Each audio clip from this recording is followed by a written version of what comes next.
아멘. 귀한 찬양 우리의 마음 함께 실려 하나님 앞에 고백되어진 줄로 믿습니다.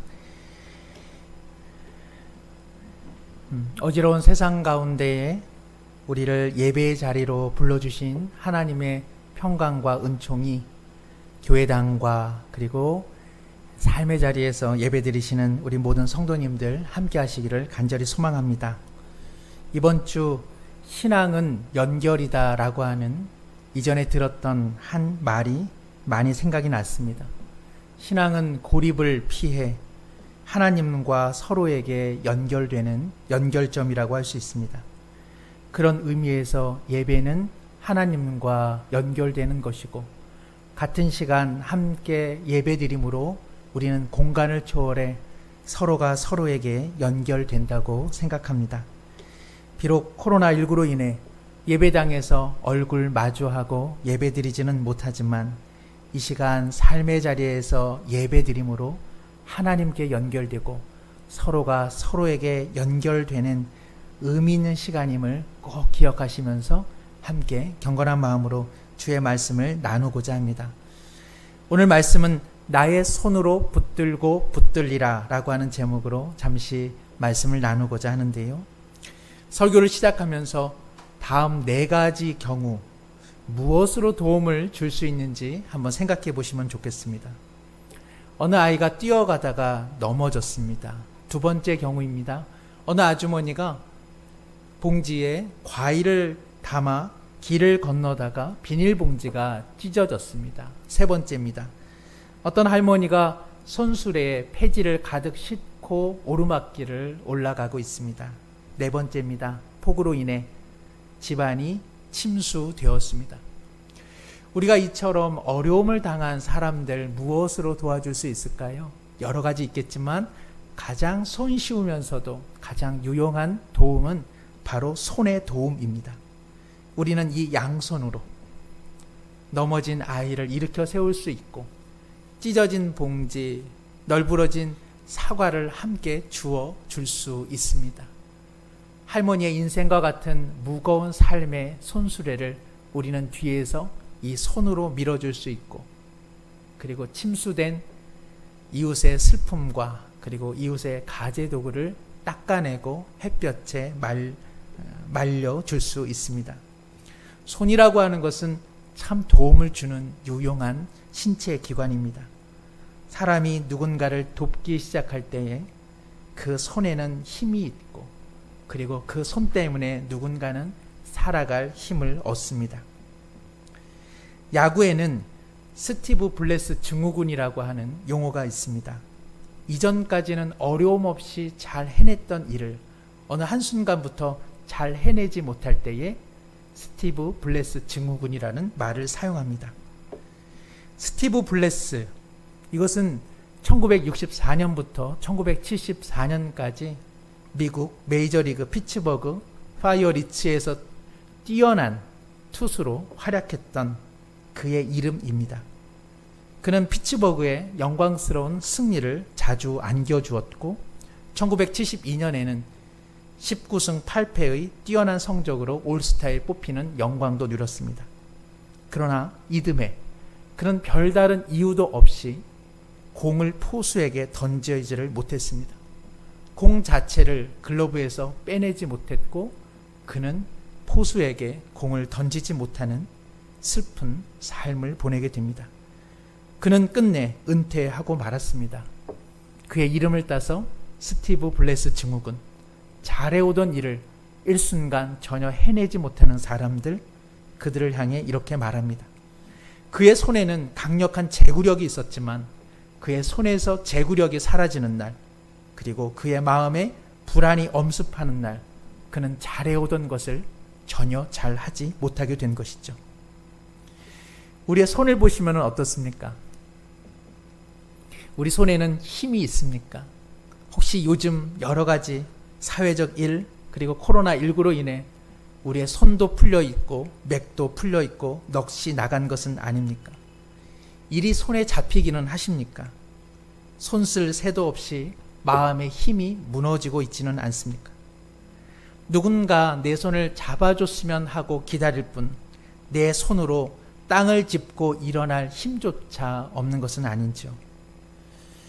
근본 코로나19가 서울과 경기권 등 전국적으로 확장세를 대규모적으로 보이고 있습니다. 현재의 사태가 방역당국의 그야말로 손에서 벗어난 것은 아닌가 우려가 깊어지고 있습니다. 우리 모두 손모아 함께 기도하며 지켜왔지만 일부 무책임한 사람들의 행동으로 허사가 되는 듯한 안타까움을 우리는 직면하고 있습니다. 자유로운 의사표현은 존중되어야 하지만 더불어 살아가는 삶의 규칙을 서로가 지키지 않을 때 우리는 서로가 서로에게 존재의 기반을 위태롭게 하는 모습을 나타내고 있습니다. 누구의 책임에 앞서 우리 장로님 오늘 기도해 주신 것처럼 코로나19는 우리 시대가 빚은 욕망의 참극이요 그러기에 하나님의 징계임을 부인할 수 없습니다. 우리는 우리 자신을 겸허히 살피며 시간을 보내고 있습니다.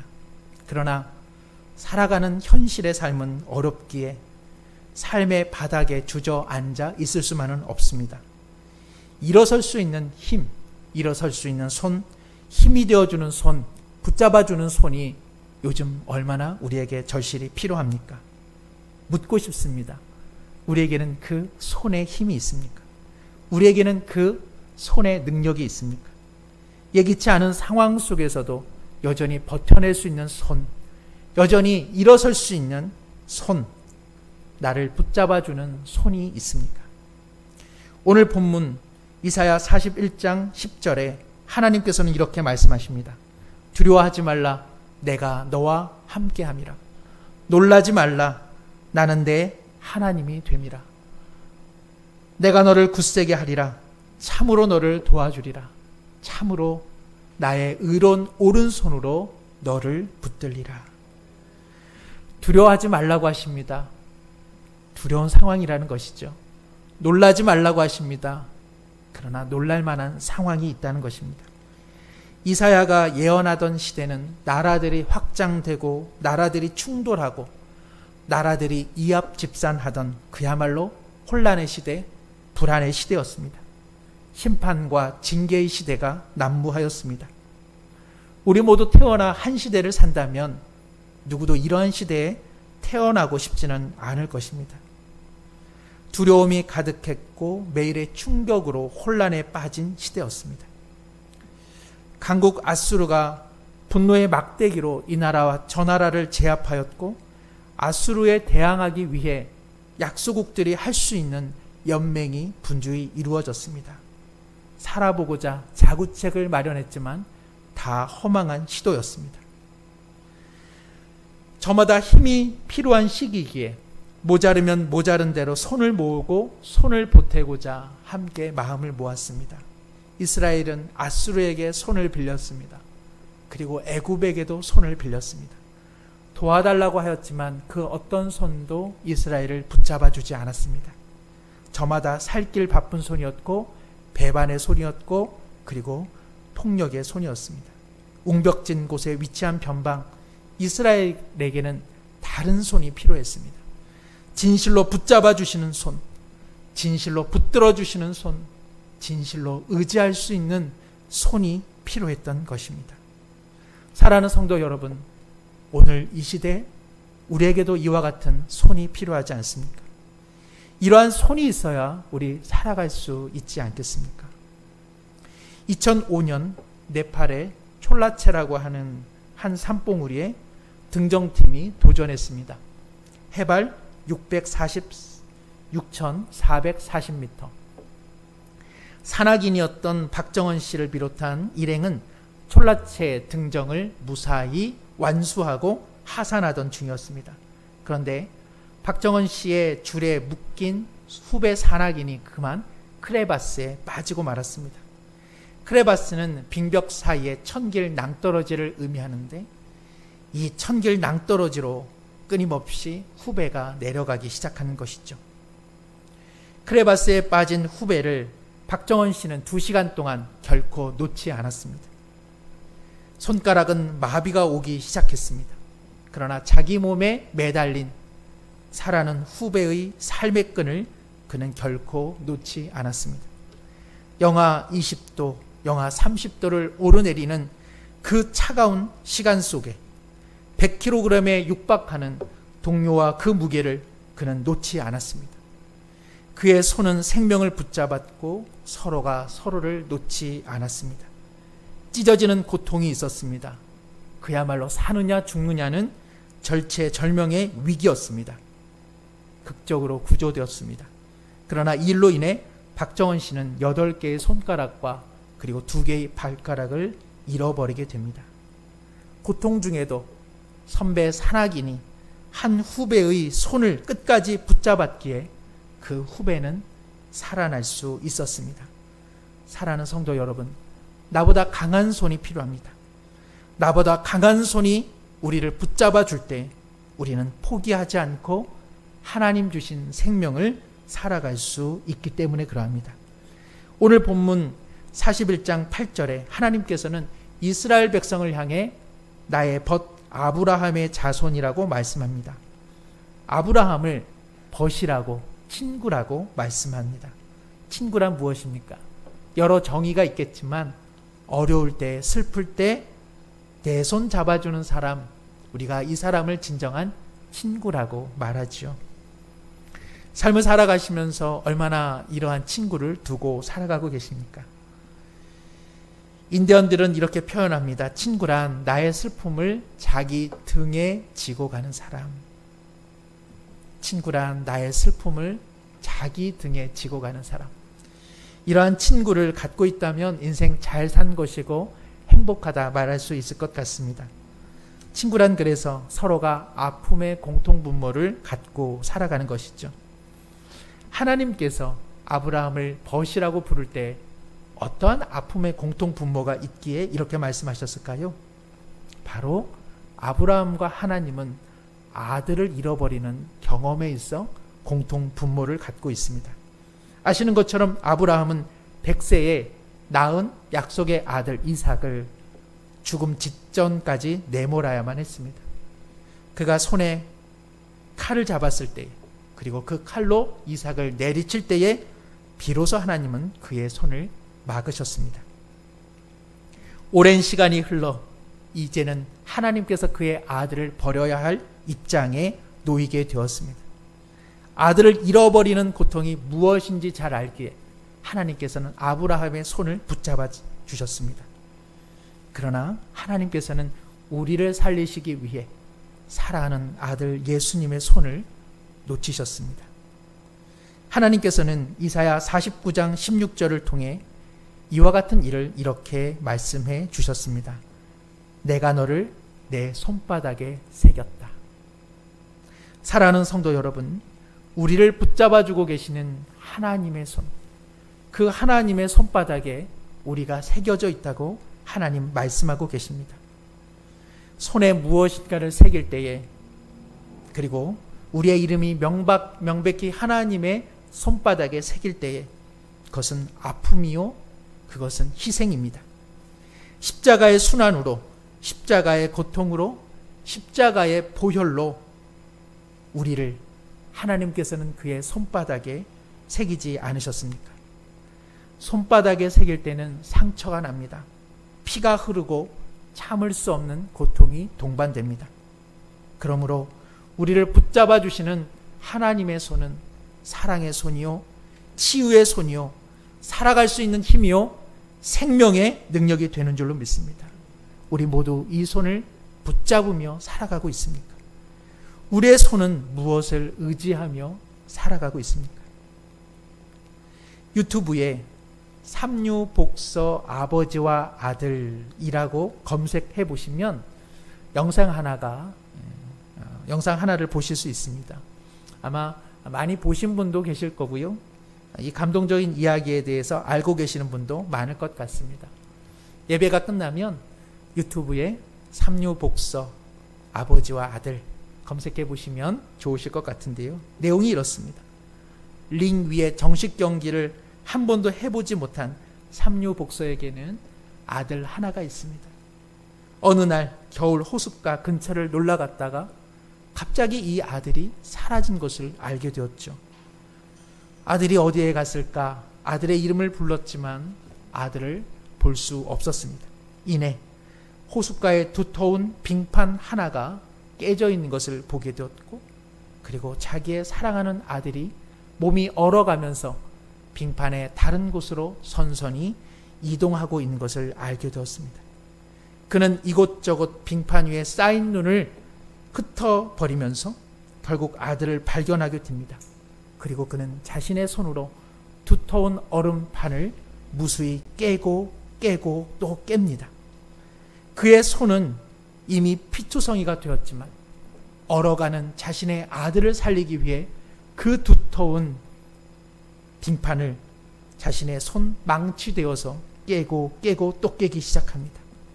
누구와 싸워 이겨본 적 없는 볼품없는 삼육복서의 손이었지만 마침내 얼음판은 깨어지고 그 아들을 살리는 손이 되었습니다. 아들을 죽음에서 건진 손이었죠. 피로 얼룩졌지만 사랑의 손이요, 은혜의 손이요, 능력의 손이었습니다. 짧은 영상의 마지막 장면은 붕대를 감은 그 손으로 사랑하는 아들의 조망만한 손을 다시 이 아버지는 꽉 붙잡아 줍니다. 그 손에 아들을 향한 사랑이 새겨져 있기 때문에 그러합니다. 두려워 말라, 놀라지 말라. 내 오른손으로 정녕 너를 붙들겠다. 내 손바닥에 너가 새겨져 있다고 오늘 하나님 말씀하십니다. 얼마나 놀라운 말씀입니까? 얼마나 이해할 수 없는 사랑의 방식입니까? 자신의 아들을 통해 하나님께서는 우리를 향한 그 사랑을 자신의 손바닥에 새겨 놓으셨습니다. 그 손으로 우리를 붙잡고 계시니 비록 우리가 살아가는 이 시대가 혼란의 시대, 태어나지 않으면 좋았을 시대 같을지라도 우리가 살아갈 수 있는 힘이 있지 않겠습니까? 하나님께서 여전히 그 손바닥으로 우리를 붙잡고 계시니 우리 모두 살아갈 수 있지 않겠습니까? 사랑하는 성도 여러분, 이 손을 잡을 때에 세상을 살아갈 수 있는 힘이 비로소 우리 가운데 부여되는 줄로 믿습니다. 비록 두렵고 놀랄 일이 많지만 이 세상을 이길 수 있는 힘, 이길 수 있는 용기는 손바닥에 새겨주신 하나님의 사랑 외에는 없는 것 아니겠습니까? 사실 믿음의 사람이라 할지라도 우리 모두 얼마나 주눅들며 살아가고 있습니까? 내 손에 힘이 없고 빈손이라 여기까지 어쨌든 살아왔는데 오늘 내 손 보면 여전히 빈손 같고 여전히 맨손 같아서 때때로 삶의 허무함이 밀려오지는 않습니까? 여기저기 누군가의 도움을 빌리지 않고서는 채워질 수 없는 나의 손.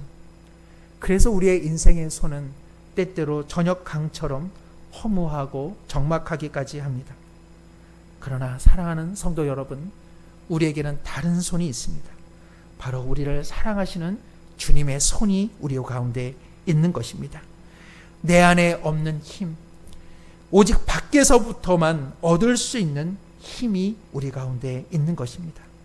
나를 사랑한다 말씀하시는 손, 나를 고쳐주시고 나를 채워주시는 은혜의 손, 감싸주시고 안아주시고 인도하시는 하나님의 그 손, 바로 그 손이 오늘 우리와 함께하는 줄로 믿습니다. 그러니 사랑하는 성도 여러분, 그 손을 삶의 자리에서 기억고 붙드십시오.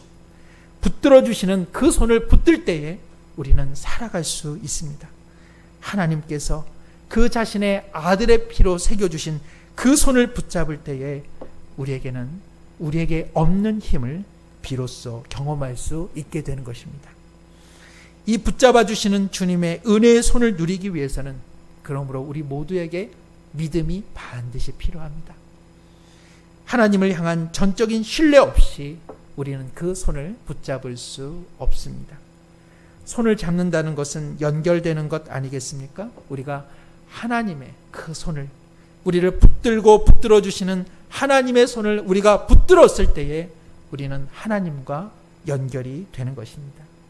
그러나 이 연결을 방해하는 것이 우리 자신에게 있습니다. 바로 불신입니다. 하나님을 신뢰하지 못할 때에 우리는 하나님의 도움의 손길을 뿌리치게 되는 것입니다. 불신은 붙드시는 주님의 손으로부터 우리의 손을 거두는 일입니다. 모세 이야기를 해볼까요? 모세가 애굽에서 이스라엘 백성을 가나안으로 인도하기 위해 그토록 살뚱 죽을 뚱 애쓰다가 결국에는 탈진에 이르게 됩니다.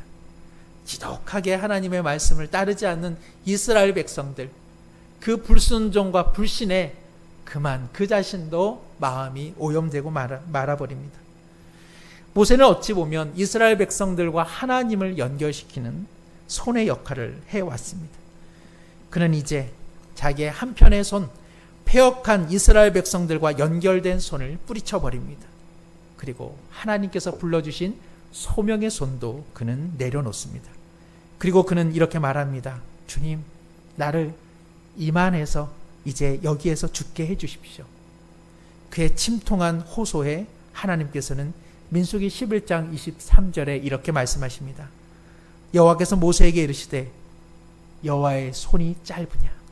모세야, 내 손이 짧으냐? 여기 손은 히브리어로 야드라고 합니다. 야드는 다양한 의미를 갖고 있는데요. 첫 번째는 책임진다, 돌본다라는 뜻이고요. 두 번째는 승리, 그리고 구원하신다. 세 번째는 힘과 능력을 의미합니다. 아마도 야드라고 하는 이 손은 이 세 가지를 다 포괄한다고 보면 좋을 것 같습니다. 하나님의 손, 하나님의 야드에는 돌봄과 책임이 있습니다. 구원과 승리가 있고요. 그리고 그렇게 행하시는 힘과 능력이 있습니다. 오늘 하나님께서 모세를 향해 내 손이 짧으냐? 어떤 말씀의 뜻이겠습니까? 모세야, 내 너를 향한 돌봄과 승리와 구원과 능력의 힘이 조금이라도 짧았던 적이 있었느냐? 너가 나일강에 버려질 때에 내 손이 너에게 짧았더냐? 나그네 같은 허망한 인생으로 너가 미디안의 나그네로 살아갈 때에 너를 불렀던 나의 손이 짧았더냐? 강국 이집트에 열재앙을 내려 내 백성을 구원해냈던 내 능력의 손이 짧았더냐? 이집트의 추격 앞에서 기적적으로 홍해를 갈랐던 내 손이 너의 인생 가운데 짧았던 적이 있었느냐? 광야에서 먹을 것 없고 목말랐던 너희 인생 가운데에 만나와 메추라기, 바위 위에서 물이 나와 그 갈급함을 채웠던 내 능력이 짧았던 적이 있느냐고 묻고 계십니다. 사랑하는 성도 여러분, 오늘 하나님께서 우리에게도 묻고 계시지는 않습니까? 왜 내 손을 붙잡지 않느냐? 내 손이 한시라도 너에게 짧았던 적이 있더냐? 내 너를 돌보지 않았던 적이 있느냐? 내 너에게 구원의 은혜를 거두었던 적이 있더냐? 내 너를 위해 능력과 힘을 아끼지 않았던 적이 있더냐? 사랑하는 성도 여러분, 하나님의 손을 붙잡아야만 합니다. 우리가 알지도 못한 때에 자기 아들을 버리사 그 손바닥에 우리의 이름을 새겨주신 하나님의 은혜의 손을 붙잡아야만 합니다. 우리를 불쌍히 여기사 안아주시고 치유하시는 구원의 손이 어떻게 이 시대라 할지라도 짧아질 수가 있겠습니까? 두려워하지 말라, 놀라지 말라, 내 너와 함께 하겠다, 내 너를 도와주겠다, 내 오른손으로 너를 붙들어 주겠다고 하시는 하나님의 은혜의 손이 어떻게 짧아질 수 있겠습니까? 짧아졌습니까? 짧아졌다면 우리의 손이 짧아진 것입니다. 놓쳤습니까? 놓쳤다면 우리의 손이 놓친 것입니다. 거절했습니까? 거절했다면 우리의 손이 하나님의 선의를 거절했을 뿐입니다. 처음 아버지가 되고 어머니가 되어 아기의 손을 잡을 때 그 아기에게 손가락 하나만 이렇게 내밀어도요, 그 아기가 온몸으로 그 손가락 하나를 짚습니다. 그리고 그 손가락 하나를 꼭 붙잡아 줍니다. 아마 우리 모든 부모님들께서 사랑하는 자녀들 아마 그와 같이 자신의 손가락 하나를 내민 적이 있으셨을 것입니다. 작지만 얼마나 경이로운 장면입니까? 그 여린 것이, 그 아무것도 모르는 것이 생명인지라 엄마 아빠가 내민 작은 손가락 하나를 온몸으로 부여잡습니다. 그래서 정호승 시인은 빈손은 사람의 생명을 구한다라고 하는 작은 글에서 자신은 지금 다시 그러한 아기 손으로 돌아가면 좋겠다고 고백한 적이 있습니다.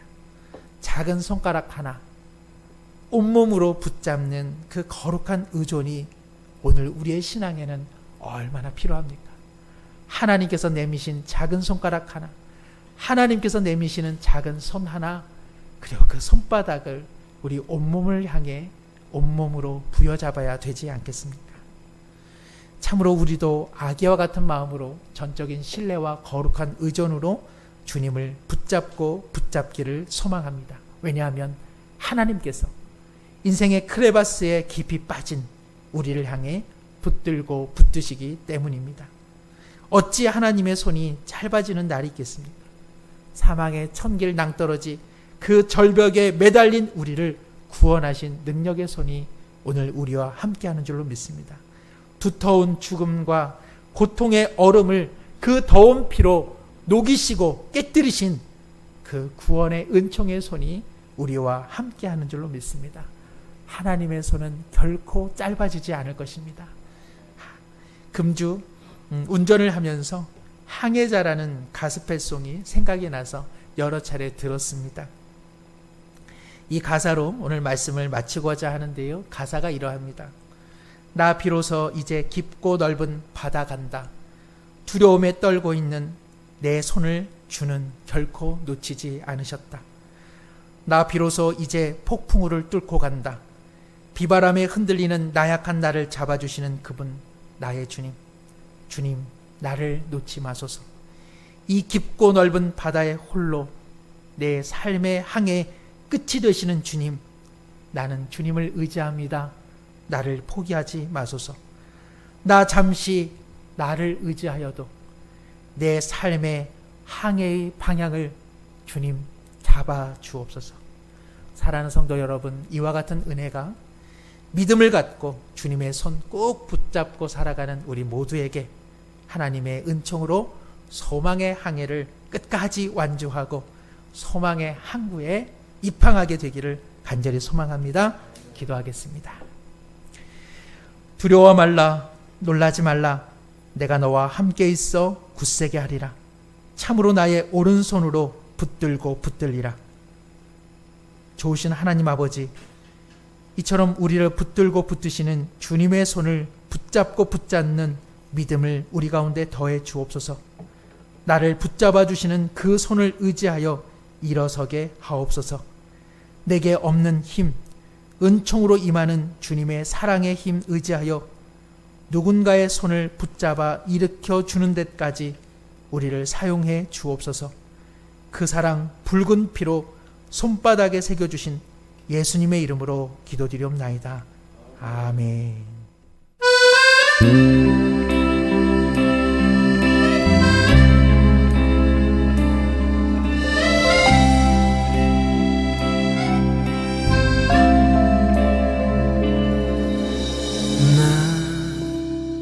비로소 이제 깊고 넓은 바다 간다.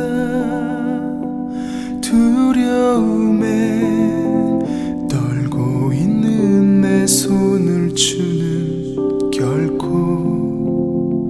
놓치지 않으셨다. 나 비로소 이제